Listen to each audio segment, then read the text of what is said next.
Kenapa orang sering ngomel-ngomel dan gimana cara ngadepin orang yang suka ngomel? Hai, selamat datang di belajar publicspeaking.id bersama dengan gue Samuel. Kita bahas hari ini tentang orang ngomel. Jadi belakangan sangat heboh banget ya perang tarif dagang impor dari Cina ke Amerika. Begitupun sebaliknya. Cina membalas perlakuan Amerika terhadap dirinya dia. Ya, jadi perang antara dua presiden Xi Jinping dan Presiden Amerika Serikat Donald Trump, dan juga perang antar negara akhirnya berimbas ya, lebih besar skalanya. Dan gue banyak melihat orang ngomel-ngomel di situ ya, ngomelin Donald Trump, ngomelin Presiden Xi Jinpingnya juga. Mungkin ada yang meresponnya karena responnya dirasa kurang tepat atau kurang proaktif dan sebagainya lah ya, pokoknya gitu ya. Nah, gue mengambil sampling dari cerita itu yang lagi heboh, dan yang kedua dari cerita gue pribadi, di mana bapak gue belakangan juga sering ngomel-ngomel dan gue kesel banget terhadap hal tersebut. Makanya karena kekesalan itu, tentunya kan namanya kekesalan itu kan nggak boleh kita pelihara, nggak boleh kita pertahankan dalam diri kita karena bisa mengurangi namanya produktivitas. Makanya gue bikin konten ini tujuannya adalah untuk riset gue pribadi, untuk tahu gue pribadi cara ngatasinnya, dan ternyata itu efektif banget. Makanya gue mau sharing sama teman-teman semua sehingga kalian bisa mengatasi orang yang ngomel-ngomel. Berikut juga kita bisa menjadi kembali moodnya enak ketika menghadapi kekesalan karena menghadapi orang ngomel. Gue akan bagi ke dalam beberapa bab di pembahasan kali ini. Ini dia. Jadi gue akan bahas pertama makna ngomel sendiri itu apa sih ya. Yang kedua, kenapa kita gampang keganggu sama orang ngomel? Yang ketiga, mindset shift ya. Ngomel itu sebenarnya curhat yang salah kanal. Ini gue mulai membuka tabir yang terjadi di balik orang ngomel ya. Terus berikutnya kita akan bahas ke dalam cara ngadepin orang ngomel tanpa keikutan ngebleng.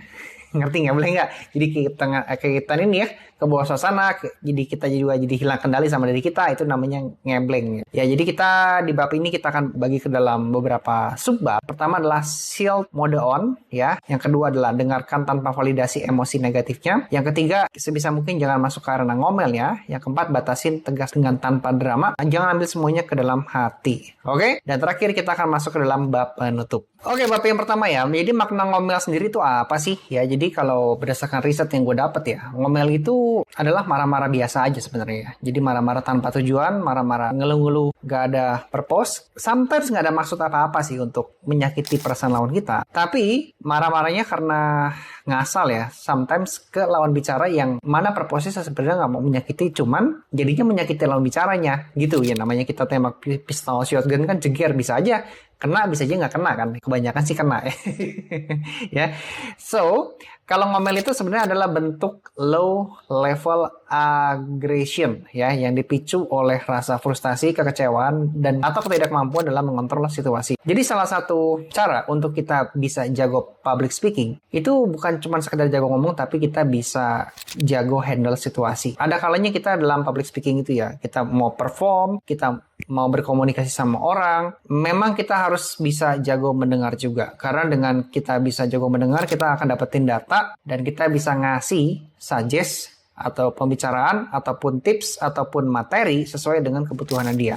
Jadi public speaking itu bukan sekedar jago-jagoan ngomong yang high pitch gitu ya, yang sampai berapi-api, teriak-teriak, yang motivator, bukan guys, bukan. Tapi kita bisa ngomong sesuai dengan apa yang dia butuhkan. Dan untuk bisa ngomong sesuai dengan apa yang dia butuhkan, kita bisa tahu tips mendapatkan data dengan cara mendengar dan menganalisa bagaimana cara kita menghandle situasi yang sedang terjadi. Ya, responnya juga harus pas. Ya, sometimes juga public speaking juga kita diam aja cukup sih.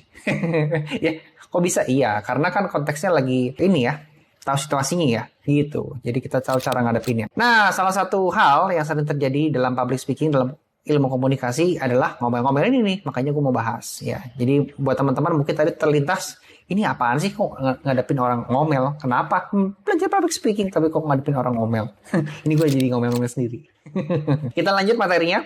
Ya, jadi tadi kita sudah tahu ya definisi psikologi dari ngomel itu sendiri apa sih? Nah, menurut Dr. Harriet Lerner, ngomel adalah ekspresi marah yang tertunda. Karena seringkali terjadi disebabkan si orang tersebut nggak punya kekuatan untuk menghadapi ketakutan, ya, konflik secara langsung. Jadi kalau ada konfrontir, mereka nggak punya kekuatan, mereka cemas, akhirnya mereka ngomel-ngomel di belakang masalah tersebut. Ya, jadi mereka sebenarnya lagi cemas atau kelelahan, merasa nggak didengar atau nggak dihargai, mereka juga punya ekspektasi yang nggak terpenuhi, dan sering nyimpen unek-unek hingga akhirnya terus-terus meledak. Ya ini masalahnya karena sering nunda-nunda juga sih ya. Jadi kita yang sudah tahu kenapa ngomel-ngomel itu terjadi, maka jangan menghindari masalah, tapi kita harus menghadapi masalah. Kalau nggak jadinya kependam terus, kepikiran terus, tapi kan harus dikeluarin, akhirnya jadinya ngomel-ngomel. Oke, bab berikutnya ya. Kenapa kita gampang keganggu sama orang ngomel? Ya karena ngomel itu sebenarnya adalah stimulus emosional yang non-verbalnya agresif ya. Jadi, as you know,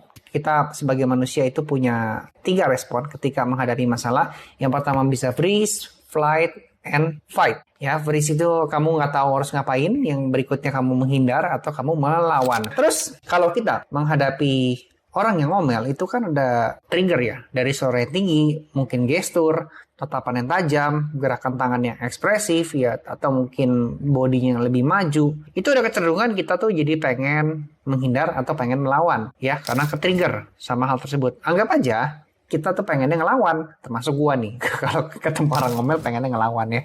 Karena ya harga diri gila guys ya, masa harga diri ya terserang ya. Jadi gue pengen balas gitu. Ya itulah yang menyebabkan kenapa kita sering keganggu sama orang ngomel. Nah jadi lu mulai sadar ya, trigger itu sangat-sangat berperan penting sama diri kita. Jadi kalau lu sudah nyadar, yang mana impact-nya itu juga bisa membuat kita jadi nggak bagus setelah kita membalas, maka buru-buru batasin hal tersebut dengan secara sadar. Kita jangan ikut-ikutan membalas, tapi ke arah action yang nanti bakal gue jelasin harusnya lu ngapain sih ketika orang lagi ngomel-ngomel. Oke? Jadi lu harus tahu ya, di mindset shift itu, ya jadi kita harus mengubah persepsi, mengubah mindset, bahwa orang ngomel itu bukan menyerang kita, bukan lagi menghabisi kita atau membantai kita, tapi sebenarnya dia cuman lagi nyampein apa yang sedang dia rasain, mungkin nggak tahu caranya, ya, atau dia nggak bisa ngejelasin aja ungkapan hatinya, ekspresi kata-katanya, karena kekurangan kosakata. Makanya penting banget guys ya, kalau kita banyak kosakata, banyak membaca, kita mengekspresikan sesuatu itu akan lebih gampang ketimbang kita kurang membaca, yang ada malah ngomel-ngomel nggak jelas, yang ada malah ngejelekin apa yang kita menjadikan subjek ya, dengan cara-cara yang kurang elegan gitu. Itu kalau dari segi orang ngomel. Tapi sekarang kita tahu bahwa orang ngomel itu sometimes dia nggak bisa menyampaikan apa yang dia rasakan, diekspresikan dalam hatinya, dan ngomel itu sebagai bentuk distress, bukan serangan pribadi. Dan ketika lu bisa melakukan mindset shift seperti ini, otak kita bakal lebih tenang, perasaan lebih tenang, dan kita bisa menghadapi sebuah masalah dengan lebih netral. Paham ya di sini ya? Nah, sekarang setelah kita punya mindset yang sudah tershifting ya, dari yang sifatnya serangan menjadi, ternyata dia cuma lagi pelampiasan aja. Nah, sekarang kita masuk ke actionnya. Lu harus ngapain ya? Cara ngadepin orang ngomel tanpa keikutan ngebleng. Ingat ya ngeblengnya di awalnya.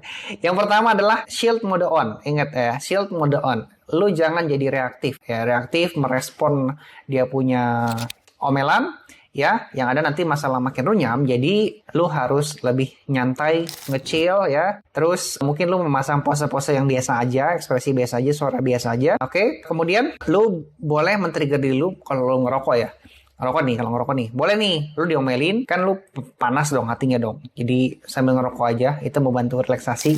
Atau mungkin sambil mencium aromaterapi yang sifatnya relaksasi gitu, ya itu membantu lah. Untuk kita nggak ke-trigger secara reaktif. Jadi sometimes memang jadi orang-orang yang chill itu, atau kayak santai gitu bagus juga sih. Karena kita bisa mikir panjang, tanpa kebawa emosi sesaat. Oke? Yang kedua, dengarkan tanpa validasi ya emosi negatifnya. Jadi gini teman-teman ya. Jadi ketika kita mendengarkan emosi yang disampaikan lewat omelan yang sedang dilakukan sama kita mendengarkan, just dengerin aja, tapi nggak usah ada validasi atau mungkin menganggap dia tuh sebenarnya lagi kesal banget sama kita atau mungkin lagi benci banget sama kita. Nggak ada perasaan itu ya. Jadi kita dengarkan aja tanpa validasi, tanpa ada mengartikan marah-marah dia adalah kebencian sama kita, dan dengan gitu kita bisa lebih netral mendengarkan omelannya ya.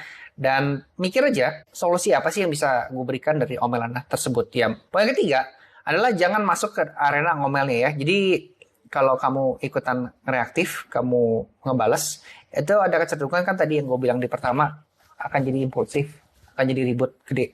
Konfliknya makin memanas, masalah bukannya makin beres, tapi malah makin runyam. So, ya kita masuk ke yang langsung aja batasin dan tegas tanpa drama. ya, tesin dan tegas tanpa drama. Jadi lu maunya apa? Udah, beres. Udah, sesimpel itu. Lu maunya apa? Ya, kalau dirasa kuping lu udah mulai gak kuat nih, udah mulai panas, langsung aja tegasin ya. Jadi lu maunya apa? Nah, yang kelima, jangan ambil semuanya ke hati. Ini penting banget sih ya. Jadi kalau lu masukin ke hati, udahlah. Ya, mungkin lu mendengarkan, lu gak ada validasi, tapi lu masukin ke hati nih. Ya, lu diinget-inget kata-katanya, omelannya. Termasuk gue juga sering melakukan ini ya. Jadi itu bikin sakit kepala ya. Ya, bokap gue sih yang sering begitu ngomong ke gue. Jadi kata-katanya kan suka kasar. Masukin ke hati, jadi masukin ke pikiran, ke bawah tidur, udah jadi susah tidur tuh. So, jangan dimasukin ke hati. Paham ya? Gue mau bahas secara real case ya. Siapa tahu ini bisa menambah wawasan teman-teman semua. Gimana sih cara menyampaikan komunikasi yang baik? Setelah gue menyampaikan real case-nya, baru nanti kita masuk ke dalam penutup. Oke? Nah, contoh ya, kalau si mama ya, ada mama nih ngomel sama anak, tapi dia nggak ngerti cara mengekspresikan kekesalannya sama rasa sayangnya. Akhirnya jadi ngomel tanpa arahan yang nggak jelas. Contoh, ini yang gue alami langsung ya. Kamu tuh nggak pernah mikirin orang tua ya, pulang malam mulu. Emangnya rumah ini hotel? Apa gitu? Kamu tahu nggak? Kamu tuh anak mama. Itu contoh ngomel-ngomel yang bisa berujung ke sakit hati. Ya akhirnya si anaknya lebih mikirnya, kalau gitu gue kabur dari rumah aja deh.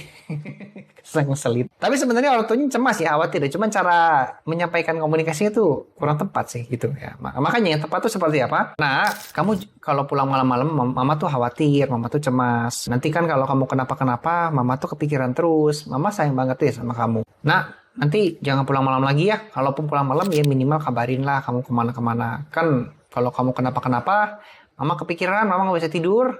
Karena mama sayang sama kamu sih.